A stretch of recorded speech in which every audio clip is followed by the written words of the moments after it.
میں دعوت خطاب دوں گا۔ حضرت استاذ العلماء والفقہاء قائد ابن قائد، ہم سب کی آنکھوں کی ٹھنڈک، ائمہ کرام کی آنکھوں کی ٹھنڈک، حضرت اقدس شیخ الحدیث والتفسیر حضرت مولانا ڈاکٹر عادل خان صاحب دامت برکاتہم العالیہ کو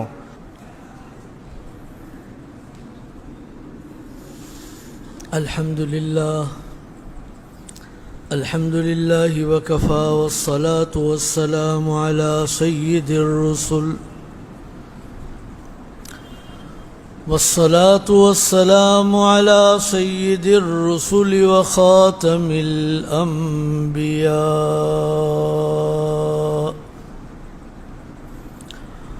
وعلى آله وأصحابه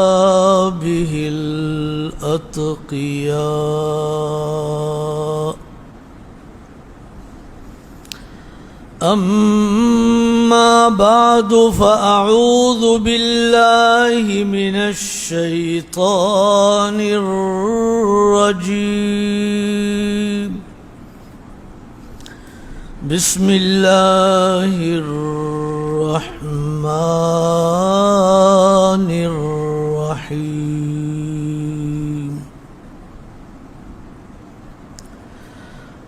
محمد رسول الله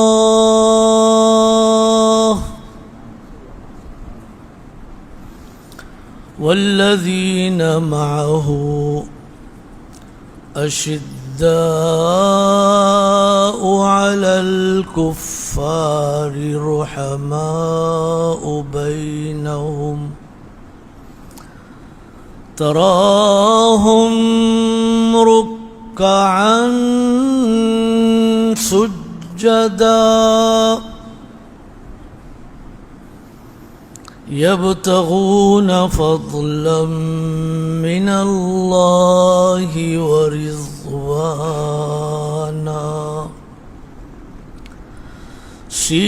سيماهم في وجوههم من أثر السجود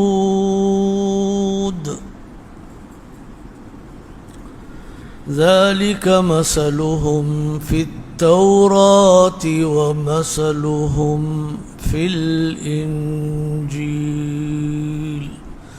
صدق الله مولانا العظيم وبلغنا به رسوله النبي الكريم اللهم صل على سيدنا محمد وعلى آل سيدنا محمد وبارك وسلم وصل عليه۔ حضرات علماء اکرام، حاضرین مجلس، میرے دوستو، بزرگوں، بھائیوں، میں بہت افسوس کے ساتھ یہ کہنا چاہتا ہوں کہ میں کیمروں کی موجودگی میں گفتگو نہیں کرتا، اسے بند کر دیا جائے۔ جناب علی، 10 محرم کو اس شہر کے اندر ہنگامہ آرائی ہوئی ہے، صحابہ کے خلاف بولا گیا ہے۔ پاکستان کی 73 سال کی تاریخ ہمیں بتلا رہی ہے کہ اس ملک کے اندر مذہب کے نام سے لوگوں نے بہت زیادہ فتنے کو پیدا کرنے کی کوشش کی ہے۔ محرم آتا ہے، حضرات حسنین کی بات ہو رہی ہے، حضرت علی کی بات ہو رہی ہے، حضرت فاطمہ رضی اللہ تعالی عنہا کی بات ہو رہی ہے۔ لوگ اپنے خیال اور اپنے ذہن کے اندر اہل بیت کا نام لے رہے ہیں، اہل بیت کا تذکرہ ہو رہا ہے۔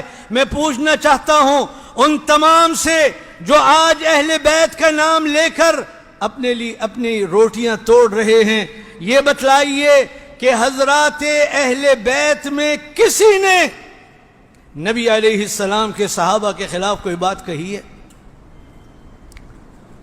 کبھی نہیں۔ وہ باہمی شیر و شکر تھے، وہ باہمی ایک دوسرے کے ساتھ محبت اور الفت رکھنے والے تھے۔ ان کے معاملات آپس کے اندر قابل تعریف اور مثالی تھے۔ قیامت تک آنے والی یہ امت، قیامت تک آنے والے مسلمان حضرات صحابہ کے آپس کے تعلقات کو مثالی سمجھتے ہیں۔ قرآن کریم ذکر کر رہا ہے، میں نے آپ کے سامنے آیت پڑھی ہے، محمد الرسول اللہ والذین معہ اشداء علی الکفار رحماء بینہم۔ یہ صحابہ ہیں، نبی علیہ السلام کے ساتھی ہیں، نبی علیہ السلام کے ساتھ اٹھنے والے، آپ کے ساتھ بیٹھنے والے، آپ کے ساتھ سفر کرنے والے، آپ کے ساتھ اللہ کے کلمے کے اعلاء کے لیے جہاد کرنے والے، یہ صحابہ ہیں۔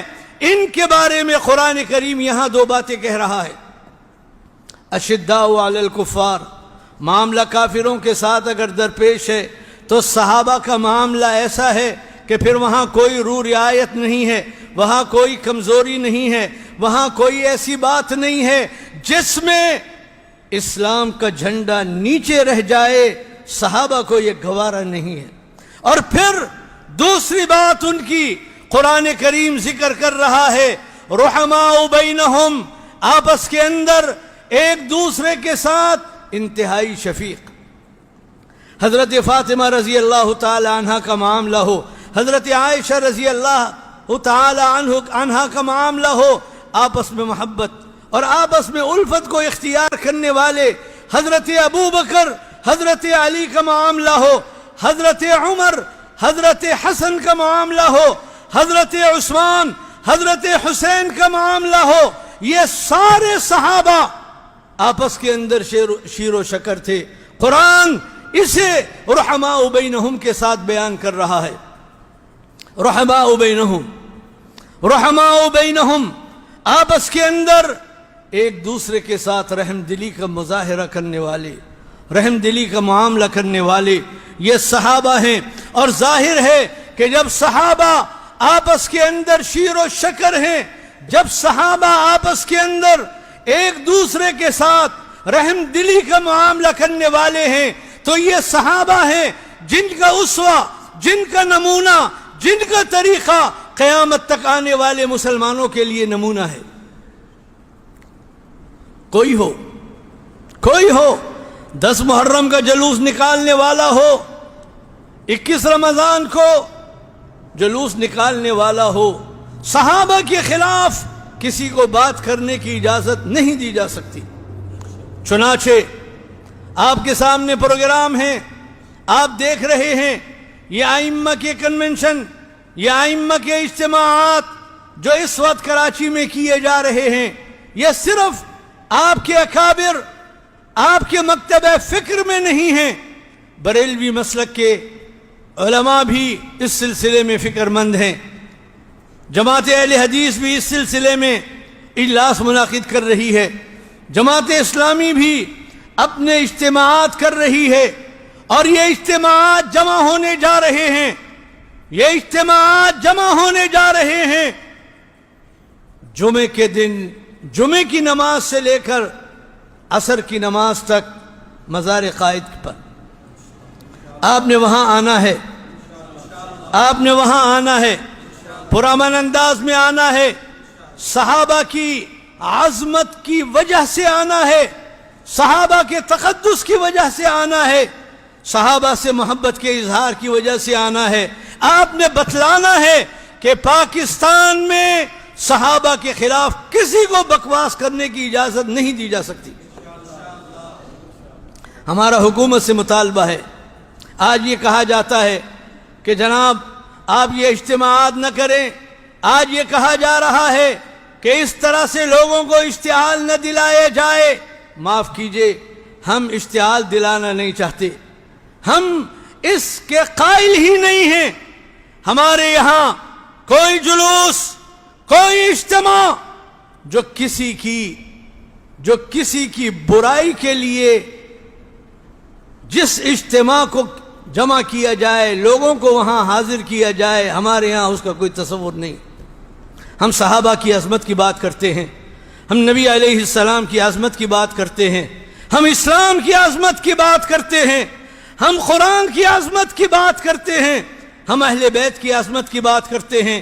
ہمارے ہاں اس سلسلے کے اندر کوئی منفی ذہن اور مذہبی منفی ذہن کے حوالے سے اجتماعات کی ہماری پالیسی نہیں، لیکن کوئی یہ نہ سمجھے کہ وہ اگر منفی ذہن کے مطابق صحابہ کے خلاف جو چاہے بولے اور اس پر کوئی اظہار مذمت، کوئی احتجاج اس پر نہیں ہوگا تو نہیں، ایسا نہیں ہے، اس پر احتجاج بھی ہوگا، اس پر اظہار مذمت بھی ہوگا۔ آپ کا اجتماع انشاءاللہ کامیاب ہوگا۔ آپ نے یہاں سے اٹھنے کے بعد جمعے تک تمام حلقوں کے اندر، تمام مساجد کے اندر، تمام ان جگہوں پر جہاں آپ سمجھتے ہیں کہ صحابہ سے محبت رکھنے والے موجود ہیں، صحابہ سے تعلق رکھنے والے موجود ہیں، آپ نے وہاں جانا ہے، آپ نے تشکیل کرنی ہے، آپ نے اپنا انتظام کرنا ہے، اور انشاءاللہ آپ نے پوری دنیا کو بتلا دینا ہے کہ صحابہ سے محبت کرنے والے آج دنیا میں موجود ہیں۔ پھر کچھ غیرت کی بھی بات ہے، ہاں کچھ غیرت کی بھی بات ہے۔ بہت سے لوگ اجتماع کر رہے ہیں، صحابہ کی محبت میں کر رہے ہیں، آپ نے سب سے آگے رہنا ہے یا سب سے پیچھے رہنا ہے؟ آپ نے ثابت کرنا ہے کہ اکابرین دارالعلوم دیوبند الحمدللہ صحابہ سے جو عقیدت رکھتے ہیں، صحابہ سے جو محبت رکھتے ہیں، صحابہ کے لیے قربانیاں دینا جانتے ہیں، ان کے لیے کراچی جیسے شہر کے اندر ایک عظیم الشان اجتماع کا انتظام کوئی مشکل بات نہیں ہے۔ آپ نے پوری ہمت کے ساتھ چلنا ہے۔ اللہ رب العزت راستوں کو آسان کرنے والے ہیں۔ ہمارے پروگرام ہی کے حوالے سے ایک اہم میٹنگ انتظامیہ کے ساتھ 4:30 بجے ہو رہی ہے۔ مجھے 3:45 بجے یہاں سے نکلنا تھا، لیکن ہم کچھ مشورے میں تھے، یہاں پر بھی گفتگو جاری تھی، اس وجہ سے اس میں کچھ تاخیر ہوئی اور میں تاخیر سے یہاں آپ کے سامنے آیا ہوں۔ میں بہت معذرت چاہتا ہوں۔ میری خواہش یقیناً یہ تھی کہ میں دیر تک یہاں رہتا، آپ کی گفتگو سنتا، آپ کے ساتھ گفتگو میں شامل ہوتا، لیکن ایسا نہیں ہو سک رہا ہے۔ معذرت چاہتا ہوں۔ انشاءاللہ آئندہ ہم ملیں گے، اور اس کاز کے لیے جو صحابہ کی عظمت کا کاز ہے، نبی علیہ السلام کی ناموس کا کاز ہے، یہ مقصد جس کے لیے ہمارے اکابر رحمہم اللہ نے ہمیں ایک واضح سوچ دی ہے، ہم ایک واضح سوچ کے ساتھ الحمدللہ دنیا کے اندر اسلام اور ایمان پر عمل کرتے ہوئے چل رہے ہیں۔ انشاءاللہ یہ سلسلہ اسی طرح جاری رہے گا۔ اللہ رب العزت آسانی کا معاملہ فرمائیں، قبولیت کا معاملہ فرمائیں، سہولت کا معاملہ فرمائیں۔ اللہ رب العزت آپ میں سے ہر ایک شخص کو ہمت اور حوصلہ اور جرأت عطا فرمائیں۔ انشاءاللہ ہم ملیں گے اور یہ پروگرام آگے چلے گا۔ وآخر دعوانا ان الحمدللہ رب العالمین۔